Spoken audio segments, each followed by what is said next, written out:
Well, hello to you. It's time for our Lunch and Learn. And what we're going to be going through today in the Lunch and Learn is the life cycle of a property investor. Now, I'll just remind you, our Lunch and Learns are short, like a TED Talk.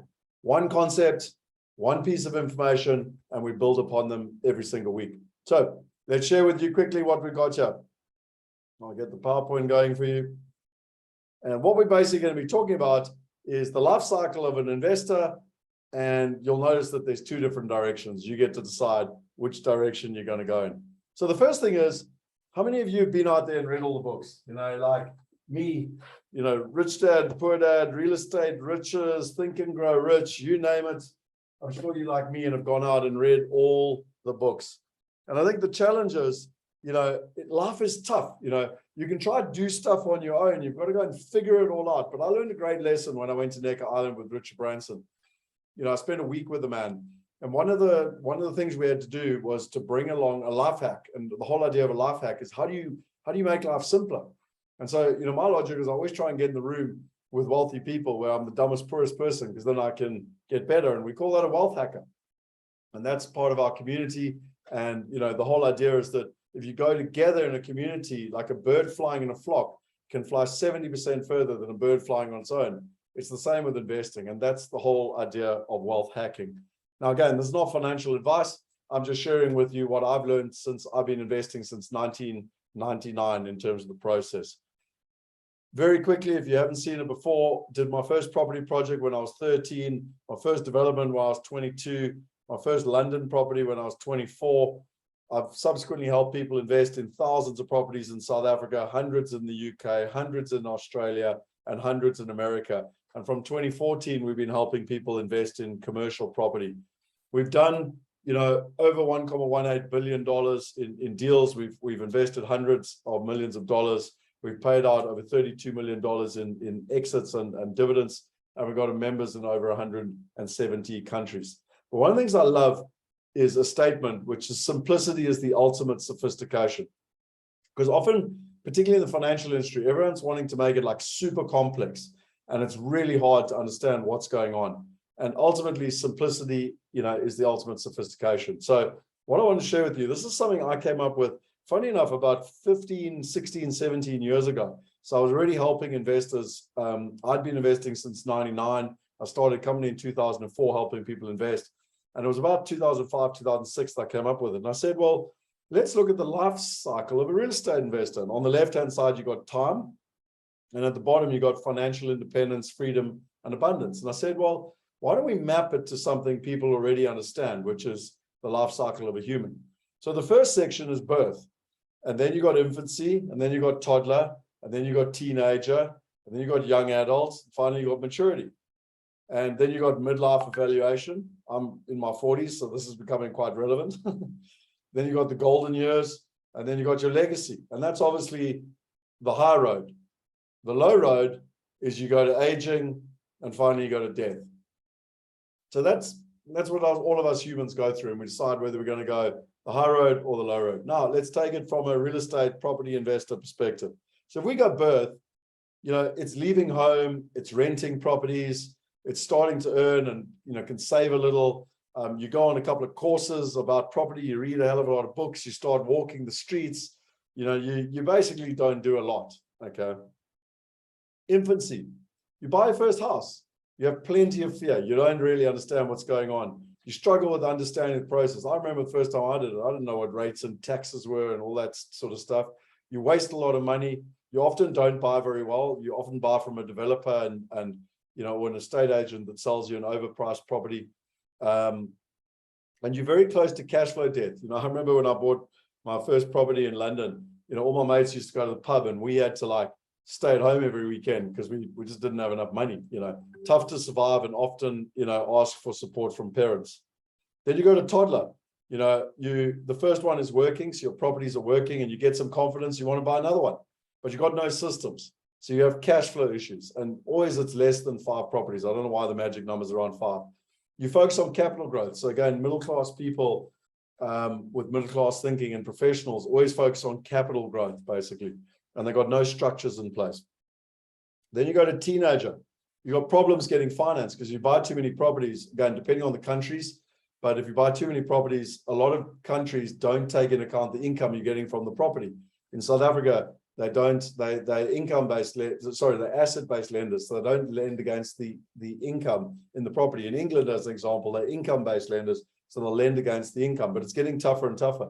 You start to focus on cash flow, you attend courses, you build business plans, you start to think laterally to succeed, you get creative and start to do projects, you meet tax and structuring experts, you start building a team around you, you start exploring international property and commercial property and start thinking about diversification.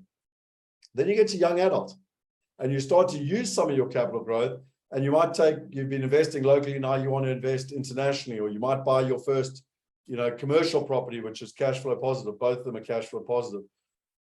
You start doing it in structures, you start buying properties for cash flow, not for capital growth. Wealthy people buy for cash flow and income, and that's positive income in your pocket, not money coming out of your pocket. You have a formula which is working and you can replicate it, and you have a team around you that can do it. Then you got maturity, the zone.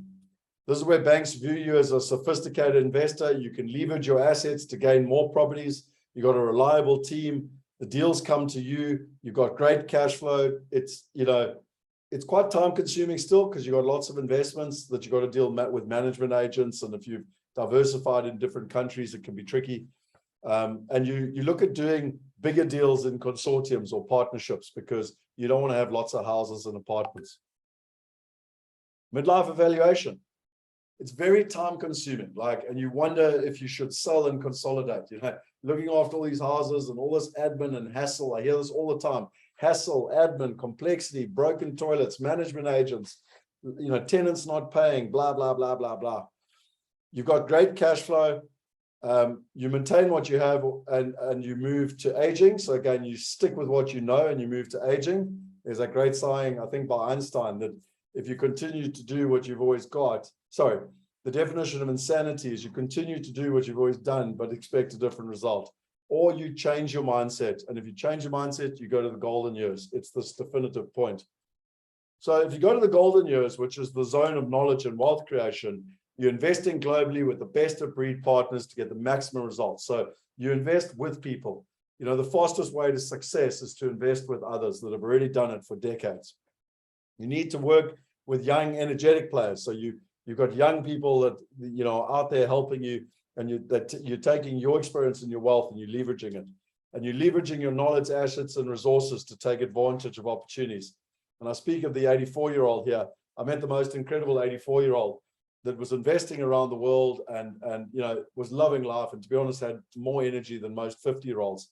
And it's exactly the example where he was leveraging his assets and his knowledge. He was working with young people and actually was growing his wealth phenomenally at the age of 84. Then you got your legacy, which is your zone of fulfillment and contribution. This is living financial freedom. This is contributing back to society. You pass on your inheritance to the people close to you. It's generational wealth. And I suppose the challenge is, if you don't go that route, which is the golden years, if you go the other route, which is aging, most of your mortgages are interest only. You get to 20, 25 years, you can't pay the mortgages, you can't remortgage because now you're too old. You have to sell off the assets. Now you start living off the cash flow and you're eating into your capital. And then you go to death. Your property is passed on in your personal name to people, in the will.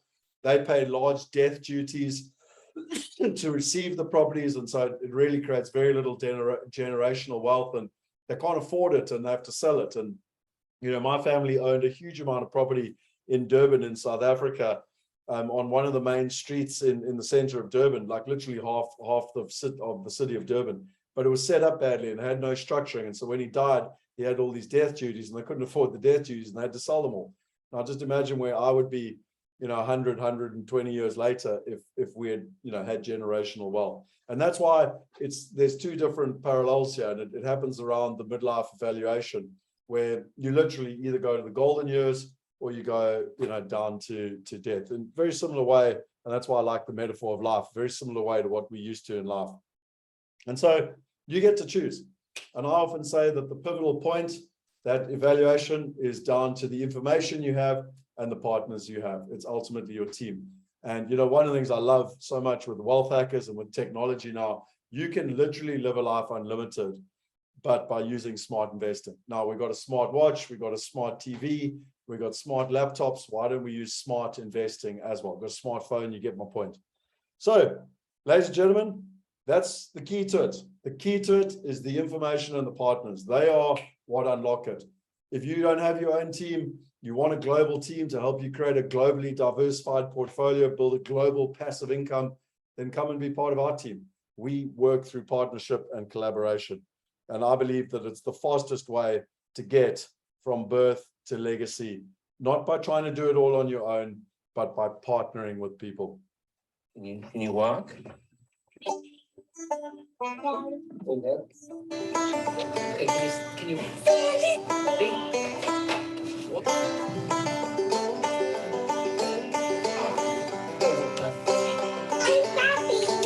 standing and falling. So you can try to do it all yourself. This is how to teach you. You can try to do it all yourself, or maybe you can follow us another way. We've all learned to walk, and we tried to do it ourselves, and we fell over, and it was horrible and hard. Or maybe there's another way of doing it. This is how to teach your baby to walk. Basically, before a baby can walk, you need to teach it how to run. Just pick your baby up, grab by the hands, start running.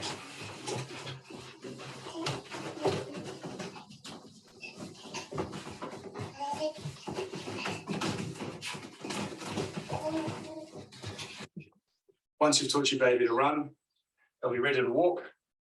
Just place them down and come on, come on.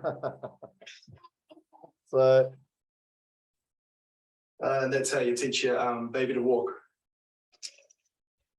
the moral of the story is we can all use a bit of support. As Nelson Mandela said, money won't create success, the freedom to make it will. And our invitation, that's why we do these lunch and learns, is to come on a journey. And as Nelson Mandela said,